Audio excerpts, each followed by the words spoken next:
Matrimonial dispute यानी पति पत्नी के विवाद में अक्सर यह भी देखने को मिलता है कि पति के द्वारा भी या पति के घर वालों के द्वारा पत्नी के ऊपर घर से सोने चांदी के गहने ले जाने, रुपए पैसे ले जाने का आरोप लगा करके क्रिमिनल केस दर्ज करा दिया जाता है।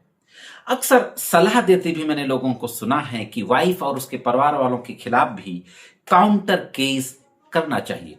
हालांकि मैं किसी भी पक्ष के द्वारा किसी भी तरीके का फर्जी केस करने की सलाह कभी नहीं देता हूं, ना ही मैं इसके पक्ष में रहता हूं। तो क्या इस तरीके का केस करना, पत्नी के ऊपर क्रिमिनल केस करना, क्या वाकई में बनता है? इसी तरीके का एक मामला इलाहाबाद हाईकोर्ट पहुंचा। यह कानपुर का ही मामला था दोस्तों, और इलाहाबाद हाईकोर्ट ने अभी 16 मार्च को उसमें एक आदेश पारित किया।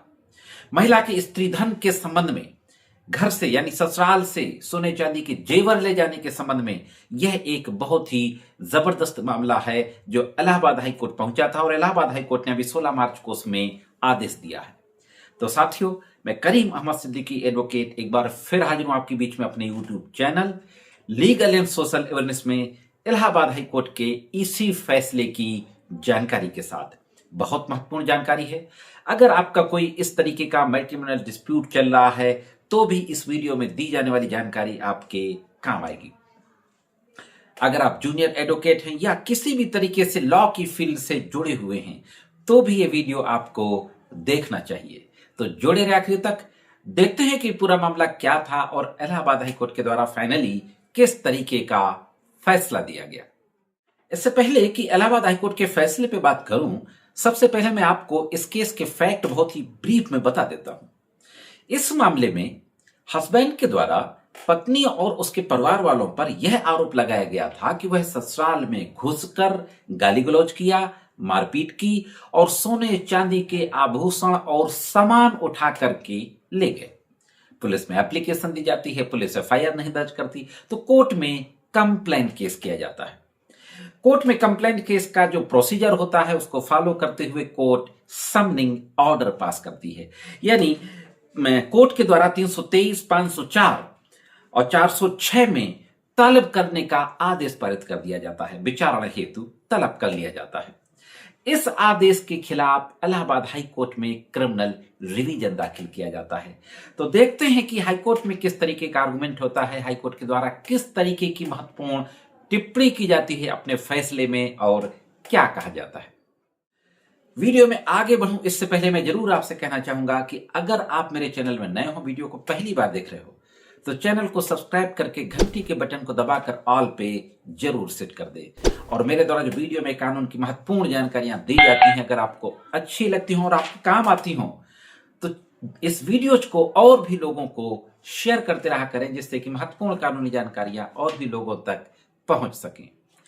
साथियों, इस मामले की सुनवाई हाईकोर्ट के जस्टिस च्यवन प्रकाश के द्वारा की जा रही थी। मैं आपको बता दूं कि ये कानपुर में जिला जज थे, इसके बाद प्रमोट होकर के इलाहाबाद हाईकोर्ट में न्यायमूर्ति बने हैं।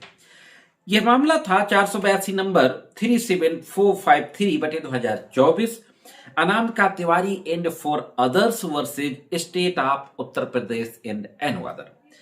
अब इसमें अनाम का तिवारी एंड फॉर अदर्स यानी कई लोग एप्लीकेंट थे। तो समझ लीजिए कि पत्नी के साथ साथ उसके परिवार के कई लोगों को पार्टी बनाया गया था और उन सबको कोर्ट ने तलब कर लिया था। कोर्ट ने कहा, अदालत ने स्पष्ट करते हुए कहा कि पति आवश्यकता पड़ने पर स्त्री धन का उपयोग कर सकता है, लेकिन उसका नैतिक दायित्व है कि वह इसे या उसकी कीमत वापस करे। अगर पत्नी का कोई स्त्री धन पति ने लिया है तो इस्तेमाल तो कर सकता है, लेकिन उसका नैतिक दायित्व है कि या तो उस सामान को वापस करे या उसकी कीमत वापस करे। कोर्ट ने यह भी कहा कि स्त्री धन पर महिला का पूर्ण अधिकार होता है और उसे लेने के लिए पत्नी के खिलाफ आपराधिक विश्वासघात यानी ब्रीच ऑफ ट्रस्ट जो 406 होता है, इसका मामला नहीं चलाया जा सकता।